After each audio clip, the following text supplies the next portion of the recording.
Hyvää iltapäivää uutisista. Suomen ja Viron välisen sähkökaapelin rikkoutumisen jälkeen Suomen rajavartiolaitos on pysäyttänyt Venäjän varjolaivastoon liitetyn öljytankkerin Suomenlahdella. Alus on nyt ankkuroitu Porkkalanniemen edustalle ja Suomen keskusrikospoliisi suorittaa parhaillaan tutkintaa aluksella. Poliisiylijohtaja Ilkka Koskimäki.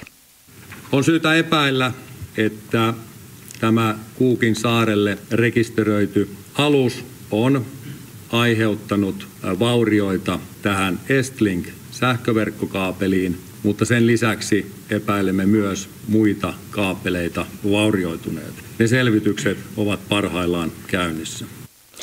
Suomen viranomaisten mukaan täydessä öljylastissa olevan aluksen haltuunotto sujui rauhanomaisesti ilmateitse. Vaurion aiheuttajaksi epäillään aluksen ankkuria. Rajavartiolaitos pyysi miehistöä nostamaan ankkurin, mutta pintaan nousi pelkkä ankkuriketju. Keskusrikospoliisin mukaan rikosnimike on törkeä tuhotyö. Kaapelivika on Suomen merialueilla ja sen korjaamiseen lasketaan menevän kuukausia. Myös Suomen ja Viron välisten tietoliikennekaapeleiden vauriot ovat selvityksen alla. Sähkökaapelikatkoksen aikaan sähkö kulki Suomen suunnasta Viroon.